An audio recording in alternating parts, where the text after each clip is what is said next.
Сайн байцгаана уу сурагчдаа. За сайн байцгаана уу сурагчдаа. Өнөөдрийн хичээлийг Эрдэнэ өргөө төгсбөр сургуулийн газар зүйн багш Очрот боловсролын хүрээлэнгийн эрдэм шинжилгээний ажилтан Алтан Сүхмний бие хамтран хөтлөж явуулнаа.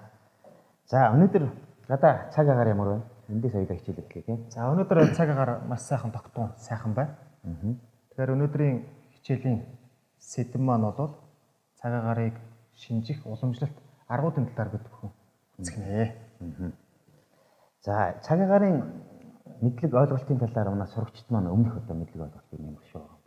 Тэр талаар нь. За манай сурагчдын хувьд бол 5 дугаар ангидаа хүн ба байгаль хичээлээр цаг агаарын ажиглалт туршилтыг гарын дорх материал ашиглан хийж сурсан байгаа.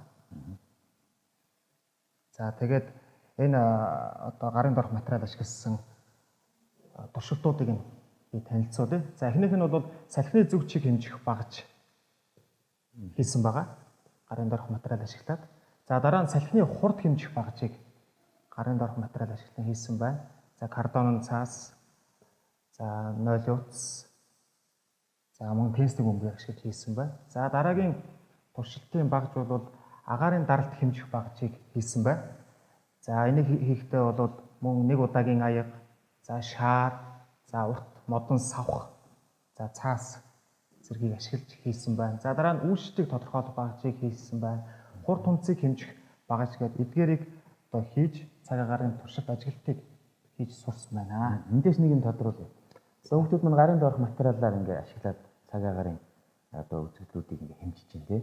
Одоо жишээ нь агаарын даралтыг асуух гэдэг юм л да. Энэ даралтыг хэмжихийн багажаар агаарын даралт өөрчлөгдөж байгаа тодорхойлж болох уу? Энэ юу ямар шүү бүтцтэй яаж хийгдсэн? За энийг тайлбарлахад за энэ юу нэг удаагийн аягыг битүүлсэн энэ шаар маань доошоо хонхоох юм бол урт савх маань дээшээгээ хөндөрөөд дээшээ болоод за агаарын даралт нэмэгдэж байна гэсэн. Нэмэгдэж байгаа. За шаар маань доороос бөмбөх юм бол савх маань эсрэгээрээ доошоо болж агаарын даралт буурж яана гэдгийг эндээс ажиглаж болж байгаамаа. Нэг кейсийг би та бүхэнд уншия. За Бат цаг агаарын мэдээ үзчихье. 2020 оны 2 сарын 17-нд Улаанбаатар хотод өдөртөө хасах 8 Цс, шөнөдөө хасах 21 Цс. Салхи баруун хойноос 1 м/сек үүшилт тэг баал буюу цэлмэг тундасгүй агаарын даралт 1025 гектопаскал тогтвортой байна. Тэгэхээр бидний хувьд бол өдөр болгон маргаашийн цаг агаар ер нь ямар байх бол гэж байнга энэ асуултад тулгардаг тийм ээ. Тэгэхээр энэ кейсээс таны хувьд энэ өдрийн цаг агаарын байдал нь ямар байх нь ерөнхий төлөвийг нь та юу гэж харж байна? За би эндээс ингээ харахтаа за агаарын температур бол бас өдөртөө харьцангуй бас дулаан тийм 8 ч юм гэдэг чинь бас харьцангуй дулаан. За үүшилт тийг баал гэсэн цэлмэг тийм. Тэгээд агаарын даралт тогтвортой байна гэдгийг ингээ харах юм бол ер нь бол агаар цаг агаар их тогтвортой байна. Тийм байна гэж ойлгохоор байна тийм. За тэгвэл хариулт нь бол таны хувьд бол A хөлбөр буюу тэнгэр тогтун сайхан байна гэж үзэж байгаа юм тийм. За тэгвэл энэ цаг агаарын мэдээний хувьд бол яг тэнгэр тогтун байна гэдгийг бол хүүхдүүд бид бүхэн бол та бүхэн тухайн өдрийн агаарын температурыг хараад өнөөдөр сайхан дулаахан байх юм байна. Хасах 8 байх юм байна гэд гараад одоо явах нь бас өчир дутагдaltaй байна. Эндээс нэг тодруулъя. Энэ одоо цаг агаарын мэдэн дээр маш олон юм биш тийм ээ. Температур, үүшил, агаарын даралт, тундас гэх. Ер нь одоо гол одоо энэ үзүүлэлтүүд нь эднэр мөн. Энднээс өөр одоо зүйл болж байна. Ер нь цаг агаарын мэдэнд юу чухалчиж илүү авч үздэг юм бэ? Тэгэхээр цаг агаарын мэдээг үзэхдээ бол зөвхөн температурыг нь хараад зогсохгүйгээр салхи тэгээд тундас, агаарын даралт гэсэн эдгээр элементүүдийг цогцоор нь харж иж эдгээр элементүүдийн хоорондын уялдаа холбоо хамаарал нь цогц байж иж бүхлөд нэг цаг агаарын төлөв байдал гарч ирдэг байна. За тэгээд багш нь та бүхэндээ цаг агаарын зарим элементүүдийг дурдъя. Саяны цаг агаарын мэдэн дээр гарсан байгаа тийм. За эхнийх нь бол заашгүй цаг агаарын температур. За температурыг бол Цельсиэр хэмжих нь байна. За дараа нь салхи метр/секундээр илэрхийлэх нь байна. За дараа нь үүшилт. За үүшилтийг бол баал гэдэг нэгжээр илэрхийлнэ. За тунцыг миллиметрээр илэрхийлнэ. За дараа нь агаарын даралт буюу агаарын даралтыг гектопаскал гэдэг нэгжээр илэрхийлнэ. Эдгээр одоо цогц элементүүд маань нэгдэж нэг агаарын цаг агаарын одоо төлөв байдлыг илэрхийлнэ гэсэн. За цаг агаарын төлөв байдлыг илэрхийлэхэд бол бас багаж ашигладаг. За ямар багажууд ашигладаг вэ гэвэл салхины хурд зүг чигийг хэмжигч багажийг бол анимометр гэнэ. За зурган дээрээс хүүхдүүд та бүхэн харж байгаа ба. За дараа нь агаарын температур хэмжигч буюу термометр. За энэ термометр бол айл бүрийн одоо өрөө тасалгаанд, албан байгууллагын өрөө тасалгаанд нийтлэг харагдаж идэг ийм багаж байна. За дараагийнх нь хурд хүнсийг хэмжигч багаж буюу психрометр. За психрометрийн хувьд бол одоо сумын төв хүүхдүүд сайн мэдэх бах. Сумын төвийн ойролцоо одоо цаг агарын ажиглах дэд дистанц байдаг тийм. Тэнд бол хурд хүнсийг ажиглах энэ психрометр байрлаж идэг. За агаарын даралтыг хэмжигч барометр гэдэг. Эдгээр багажуудаар тухайн элементүүдийн төлөв байдлыг гаргаж ирэх нэ. За тэгвэл би танаас нэг асуулт асууя гэж бодсон. За бид цаг агарын элементүүдийг багаж ашиглахгүйгээр, хэмжихгүйгээр тэнгэрийн байдлыг ажиглан шинжиж болох уу? За боллгүй яах вэ? За энэ дээр манай ард түмбэл эртээр үеэс одоо байгальтайгаа ингэж зохицож тэгээд үүнээсээ хамааралтай за байгалаа ажиглаж за орчин тойрныхоо ан амтан одоо мал адгуусаа ингэж ажиглаж тий. За эндээсээ тэнгэрийн байдал одоо болон үлрэл ямар байхыг ингэж очиж одоо таамаг шинждэг ийм одоо уламжлалт арга. Одоо ч гэсэн байсан. За эндээс би ингэж авчихсан дурдах юм бол одоо хүний биеийн байдал дээр бас ажиглалт хийж одоо хүнд гарч байгаа биед нь гарч байгаа өөрчлөлтөөр ажиглаж одоо манай одоо настай хүмүүс үл ялангуяа ярьдаг шүү дээ. Миний хууч өвчөө хөдөлж байна. Цагаагаар мутах тэнгэр мутах нэ гэж өдөрнүүдээр хатгалаа даралт хөдлөлөө ч гэх юм те. Энэ байдлаар ингэж хүн өөртөө гарч байгаа өөрчлөлтөөр дамжиж одоо энэ нь бол цаанаа шинжлэх ухааны үндсээр тайлбарлах юм бол агаарын даралттай холбоотой. Агаарын даралт одоо өөрчлөгдөхөд дагаад хүний биеийн одоо даралт бас дахид одоо өөрчлөлт орж идэг. Тэр нь одоо хүний хууч өвчин янз бүрийн одоо байдлаар нөлөөж эхэлж идэг тийм ээ. За дараагийнх нь ургамлын ургалт тархалт. Хаана ямар ургамал ургаж ийн гэдгээс шалтгаалаад тий. Одоо хүмүүс ярьдаг шүү дээ. Цагаан цэцэг ургасан газар цас их унах нэ гэх юм уу. Тухайн жилийн одоо самар жимс одоо хэр их ургасан байгаа байдлаас шалтгаалаад өвөл өнтэй болно, өвөл одоо хүйтэн болно ч гэх юм ийм байдлаар ингэж хэлдэг. За дараа нь амьтдын зан аран шин, амьдралын хэв маяг дээр толгоорж бас одоо мал дуулж байгаа малаа ч гэх юм зэрлэг ан амьтныг ажиглах байдлаар тэнгэр хангаагаа бас шинждэг юм уламжлал байна. За мөн салхины чиглэл хаанаас ямар үйлрэлд ямар салхи сахилж чинь те тэндээс шүү шинжиж одоо үйлрэл ийм сайхан байх нь тухайн өдөр ийм байх нэ гэдэг боддог. За мөн одоо нар сар одны харагдах байдлыг ажиглаж байна. Арт юм шинжиж мэддэг. Энэ уламжлал байна. Энэ нь л одоо ч гэсэн хадгалагцаар ялангуяа малчид одоо өдөө орногт амьдарч байгаа малчид бол одоо энэ тэнгэрийн хангаагаа ажиглах шинжих юм бол одоо ч гэсэн хэрэгжилж байна те. За цаг агарыг ургамлаар хэрхэн шинждэг юм бол? За ургамлаар тий ургамлаар шинжих маш олон арга байгаа. За шинжихдээ тухайн нутгийн унган ургамлыг бол одоо шинжиж ажиглаж ирсэн байна. Жишээ нь одоо бол орчин үед бас энэ уул уурхай газар тариалыг хөөгдсөн тийм ээ тухайн орон нутаг дах унган ургамал бас ихээр устж үгүй болсон. Учираас бас энэгээр шинжихэд бас жоох очил дутагдaltaй байна. Гэхдээ ер нь бол бас ерөнхий дүнгээр нь харахад бол бас олон одоо юугаар шинжиж ингэж хэлж байна. Одоо би энэ дээр хоёр жишээг тань харуулж байна. Нарс болон гацуурын мөчөр одоо ингэ унтсан байдалтай харагдахад хур орохын тохио гэж хэлж байна. Энэ юутай холбоотой юм бэ гэхээр нөгөө агаар их чигээр хансан байна. Чигээр их хансан учраас нөгөө нарсны одоо мөчөр чийгтэй болоод уяраа зөөлрөөд одоо юу гэдэг унтсан байдалтай харагдах чинь тий. За 100 жимс одоо элбэг ургах юм бол өвөл хүйтэн болноо. За хэрвээ баг аль эсвэл хэвийн ургаж явах юм бол тухайн өвөл өнтэй болноо гэж ингэж үздэг юм байна. За та бас түрүүд өрдсөн хүний биеийн байдал цаг уурын төлөв байдлыг итгэх үү? За энэ бол би түрүүнд хэлсэн тийм ээ. Агаарын даралттай хамгийн гол холбоотой. Агаарын даралт одоо өөрчлөгдөхөд хүний бие одоо дагаад одоо хүний биеийн цусны даралт бас хариу одоо өөрчлөлт орж идэг. Тэрнтэй холбоотойгоор хүний одоо уцаар хөшнөд бүрэлдсэн тарих толгой манарч гэдэг юм те бие нозоорол залхуун хүрэх гэдэг юм. Энэ байдлаас болоод тэнгэрийг үүрэх юм байна. Бороо хур орох юм байна гэдэг юм. Ийм байдлаар биеийн байдлаар шинждэг. Ялангуяа настай хүмүүс амтшгүй ш тийм ээ. За миний хууч өвчөө хөдөлчлээ. За миний ясны бэртэнг одоо ингээ өвдөж ийн, ангинж ийн энэ маань одоо тэнгэр муутахнуудтай ч гэдэг юм тий. Ингээл энэ байдалтай холбоотой. Тэгээ ер нь тэгээ цаашаа ингээ аваад гэх юм салхины чиглэл байдлаар бас шинжиж идэг. Хавар зундаа одоо чанх урдаасаа юм уу баруун өмнөөсөө ингээ салхилаад байх юм бол бороо орохын шинж байна. Салхины чиглэл одоо нар буруу эргэж өөрчлөгдөж явах юм бол ер нь тэнгэр муухах юм байна ч гэдэг юм. Ийм байдлаар ингэж шинжиж байна. Дараагийнх нь нар сар одоор шинждэг. За манай ард түмэн бол ер нь нар сарыг их ажигладаг, оддыг их ажигладаг. За ялангуяа одоо би энэ дээр харуулж байгаа жишээн дээр шиний 2-ны одоо сарыг ажигладаг. Шиний 2-ны сар, хавирган сар маань ихч босоо байралтай тийм ээ.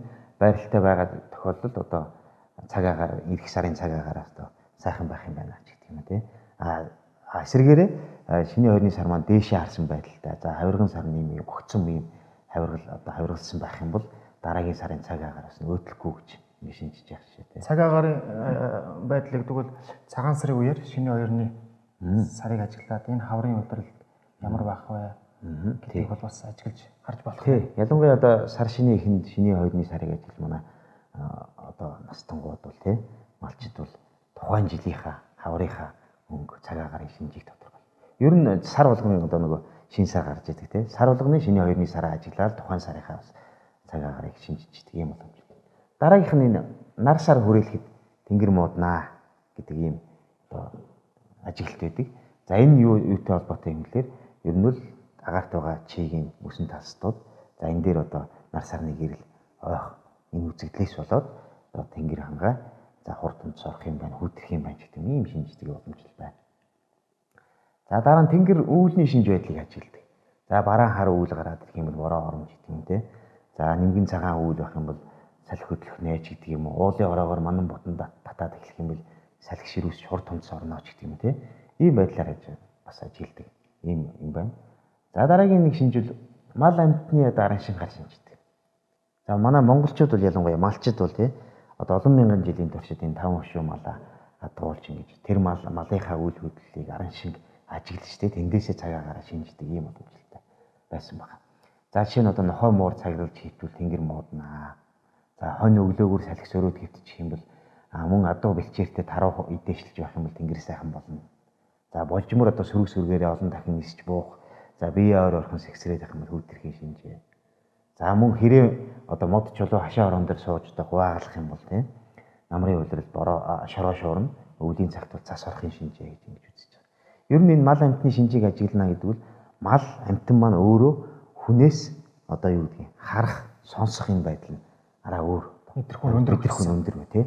Зарим хүний сонсдоггүй юмыг мал амьтан одоо сонсож яхад хүний харддаггүй юмыг зарим одоо амьтад одоо харж яадаг тийм. Ийм нарийн учир холбогдолтой учраас одоо мал амьтанд илүү их одоо нэг байгаль гарч байгаа энэ өөрчлөлтийг илүү хүнээс төрүүлж мэдэрдэг. Тэрийг нь хүн ажиглаад за тэнгэр хангаа өөрчлөгдөх юм байна гэх юм байна гэдэг.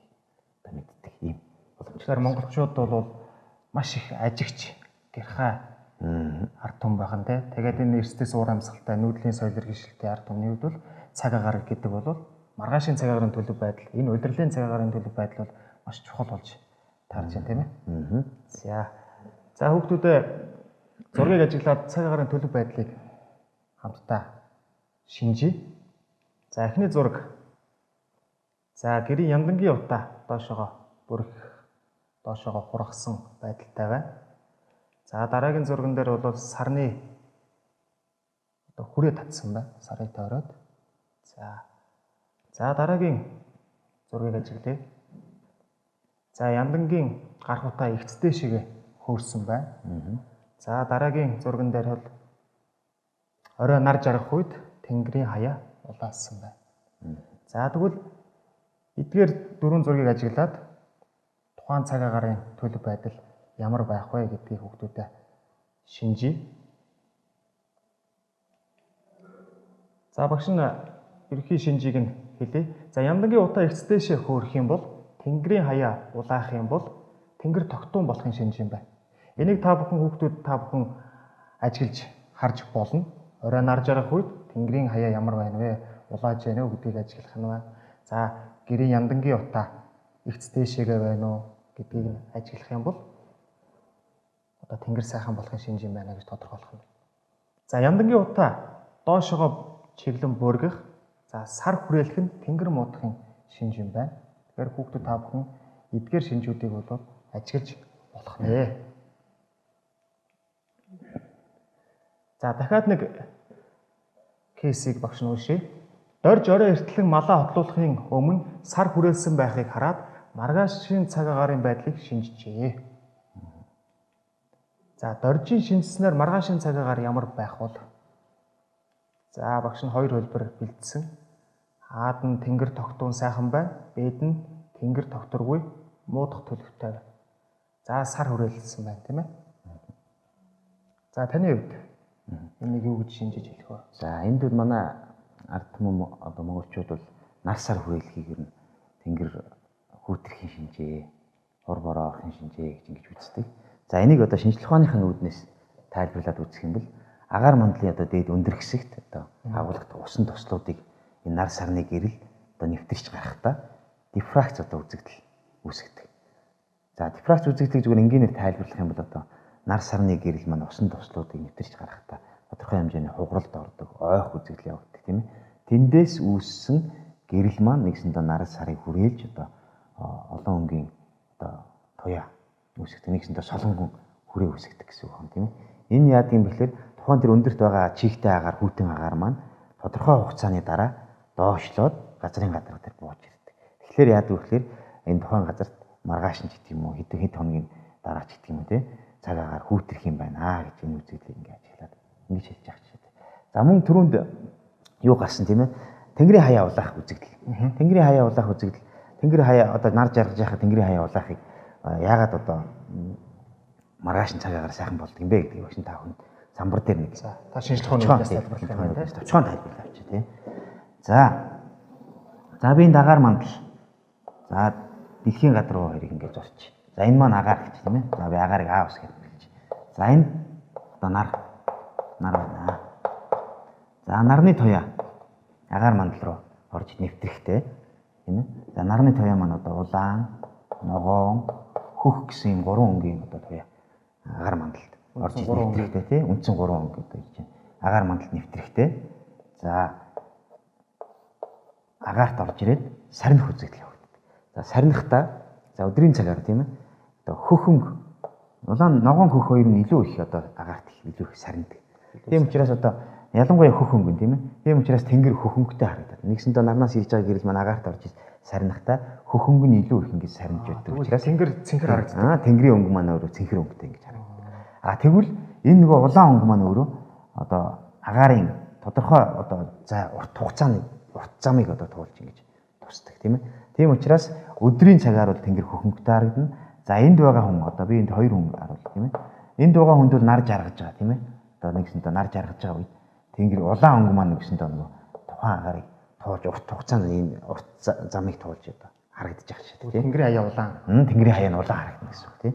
За өдрийн цагаар бол хөх өнгөтэй харагдаж байна. За ингээ харахаар ингээ тэнгэр цэлмэг байгаагийн шинжийг мэдрээ илэрхийлж байгаа учраас маргаашийн хувьд бол одоо энэ гинт одоо үйл гарч ирээд ингээ тэнгэр муухарахгүй нэ. Ер нь бол маргааш ихэд бол тэнгэр сайхан тогтун байх юм байна.